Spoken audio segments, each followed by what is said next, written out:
Everyone knows that Iran is in a race to acquire nuclear weapons with a publicly stated goal of eradicating first Israel, then America. Many people also know that Hezbollah and the Houthis in Yemen are simply a proxy of the world's #1 sponsor of terrorism. Although speculated by various sources, the truth about Iran's fourth proxy, a place where they've been building a new army for years, has never been exposed. Until now. Today we're going to look at an article written by an Arab journalist based out of Jerusalem that will expose the fourth and very dangerous army that Iran is building right in the heartland of Israel. I'm Luke Hilton, and this is the Israel Guys.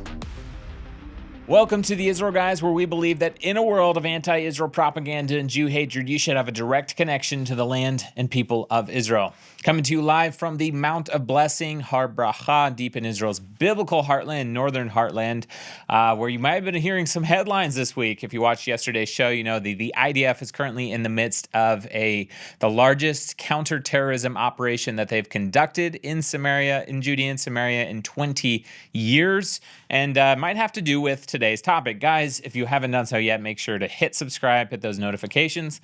Let me know in the comment section if you're a new viewer or where you're listening, where you're watching from. The algorithms, you never know what's happening with them, but as long as you guys are watching, listening, subscribing, it really helps us get the truth of what's happening in Israel out to the world. So everybody knows that Iran is probably the world's biggest terrorist group in the world today.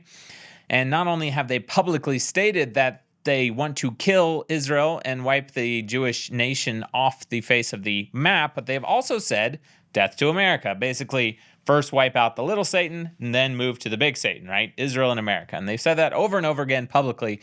And all those who have ears to hear actually know that, right? You also know that Iran's been racing towards developing nuclear weapons for a number of years, so that they can accomplish these goals more easily.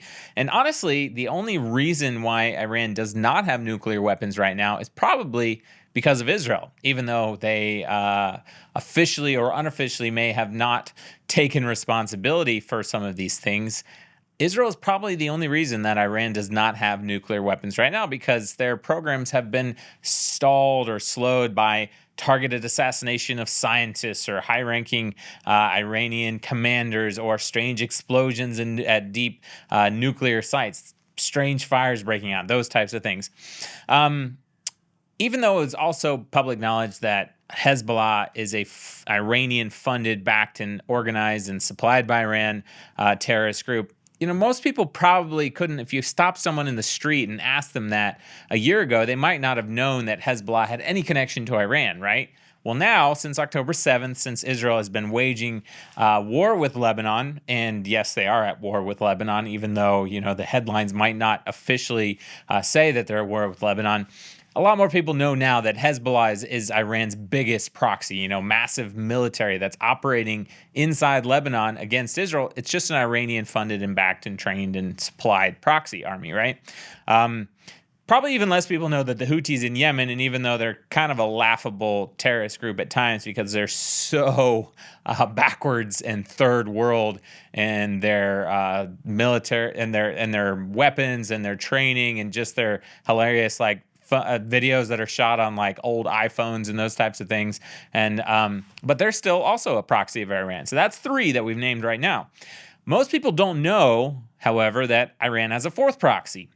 And they had a fourth proxy for multiple years, at least 3 years.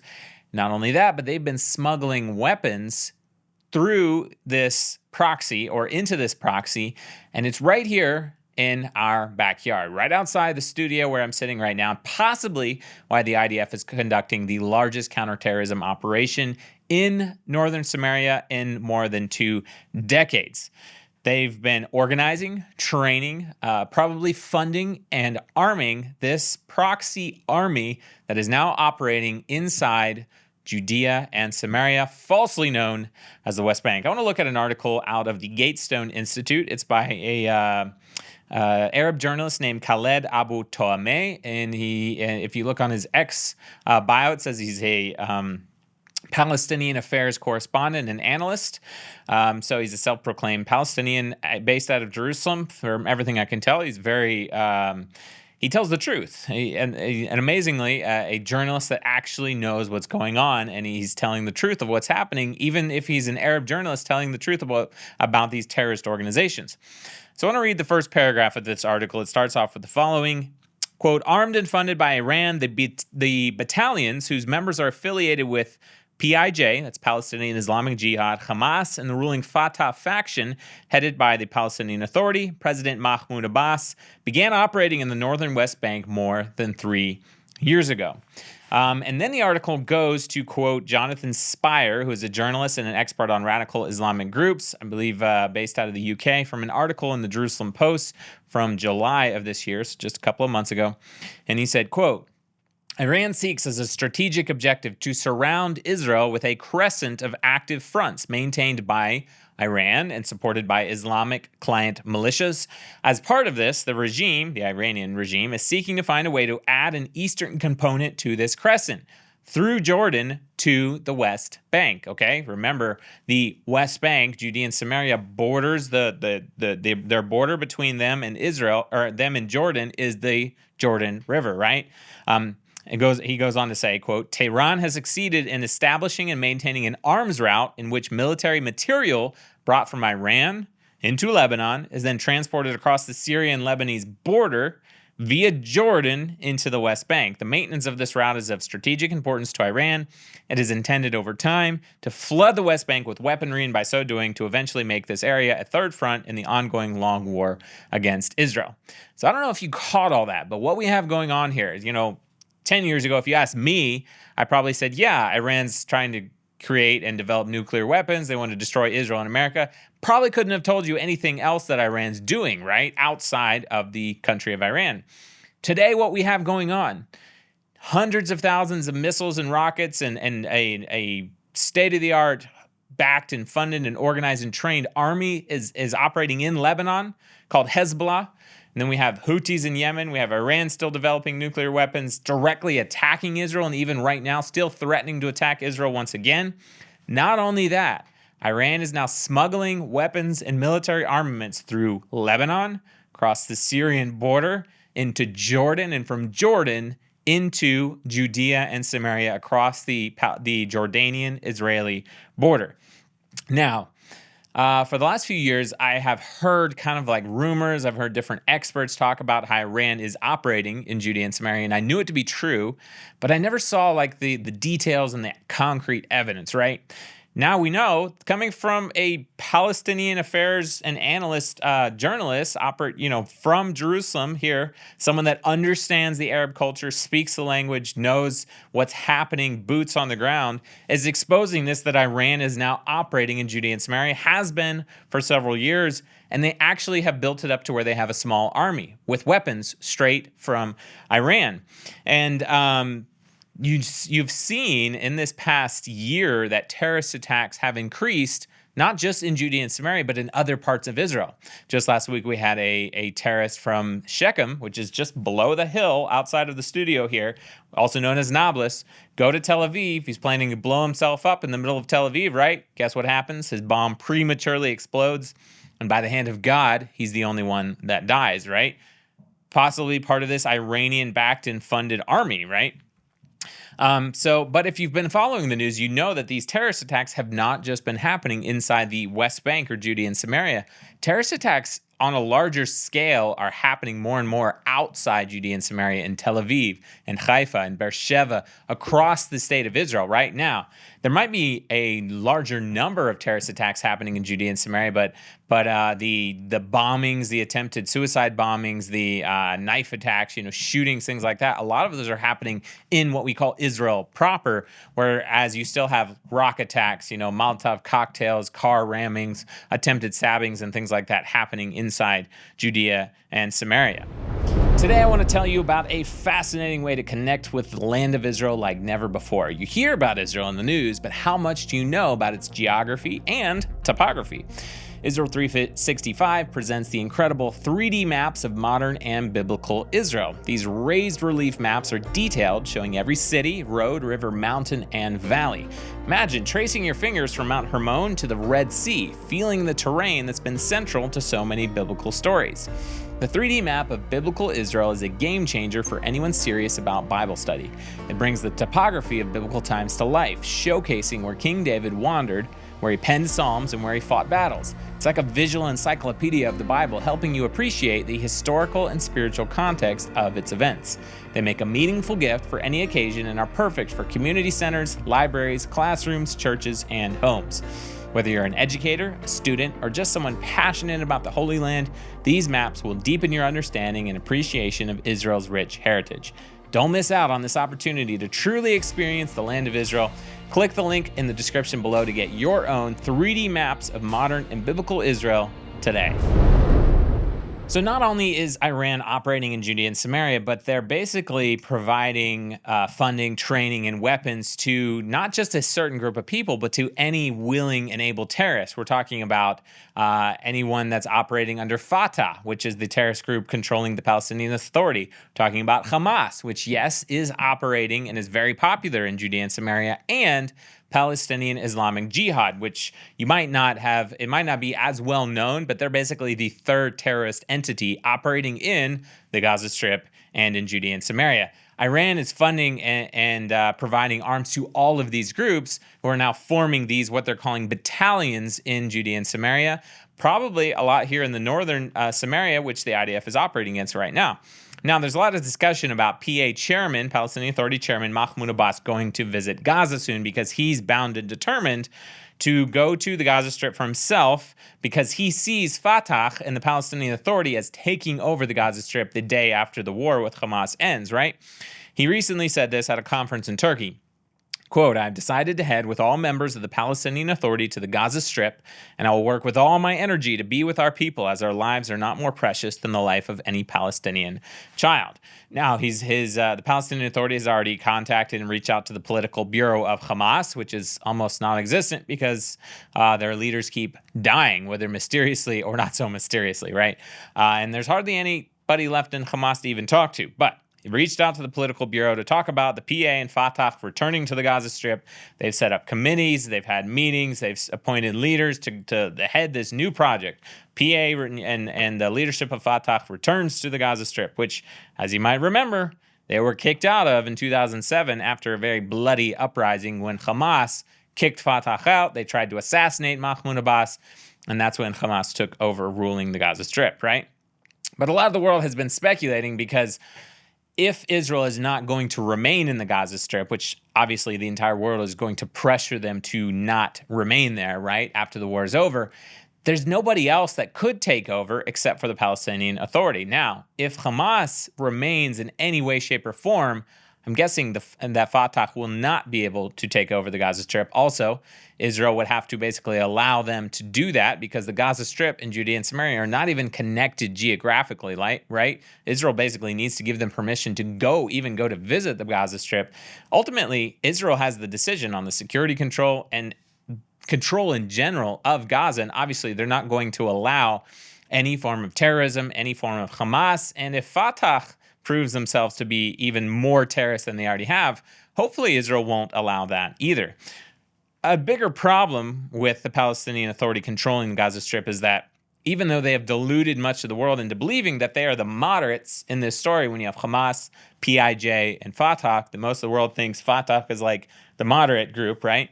And they've deluded the world into thinking that they are like a potential partner for peace. That's not the case. Now, just to make this very clear, I've laid out what I call best case scenario and worst case scenario, okay? Best case scenario, the PA is very weak, not able to control Hamas. They're full of terrorists, also known as Fatah, which is a terrorist organization, or the Palestinian Islamic Jihad. All of these guys, like we talked about, funded and and funded and trained and supplied by Iran. They'll sit by, pretend like they care about peace, but do nothing to stop terrorism and violence while quietly endorsing it. All of those things are happening right now. They continue to say one thing in English, another in Arabic. They almost fooled former President Trump until Ambassador David Friedman actually put together statements in Arabic and translated them to show Trump who Mahmoud Abbas really was. They present their PA policemen as willing to help Israelis or tourists that get in trouble. They cooperate with Israel, all while their military wing, the Al-Aqsa Martyrs Brigade, commits terrorism at night, right? And sometimes even the PA policemen commit terrorism when they're off duty, or maybe even when they're on duty. Basically, they're like a weak, two-sided political party who will lie through their teeth and say anything to please anyone by day or night.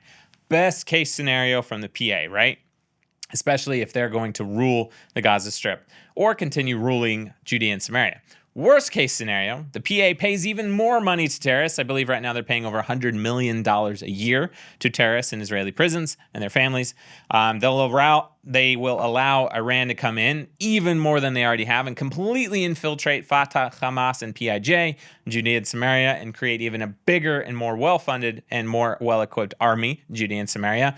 Worst of all, they will follow in the footsteps of Hamas-controlled Gaza, arming new groups, allowing more terrorist attacks, getting even more sophisticated, getting more radicalized.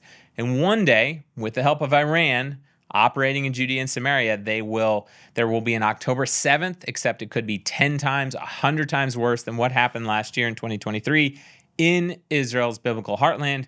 Worst of all, there are 500,000 Jews living side by side with the Arabs of Judea and Samaria. It's not like Gaza Strip with a border between them and Israel proper. Judea and Samaria, I'm sitting on the Mount of Blessing with thousands of Jews in the Jewish community here, but just below us on the hills all around us are several 100,000 Arabs in 3 or 4 different Arab communities all around us.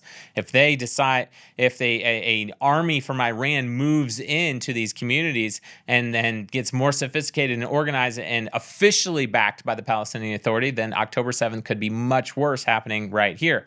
Thank God the IDF in Israel is strong enough to put down these groups right now so that that doesn't happen. But what we're talking about means that October 7th could happen at a point in the future if the IDF does not continue cracking down right now. Basically, worst case scenario, we're talking about a massive, massive wave of jihad, third intifada, except 10 times, 100 times worse. Not just in Judea and Samaria either, but all across Israel.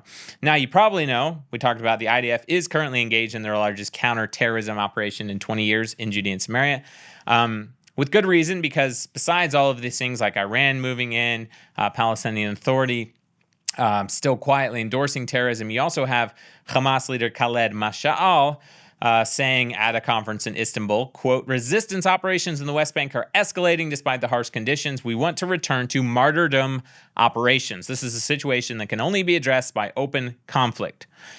Basically, this is one of the several billionaires living in Qatar who is still the head of Hamas, right, or part of the leadership of Hamas, one of the ones who doesn't happen to be stuck far underground in a tunnel in Gaza like Yahya Sinwar.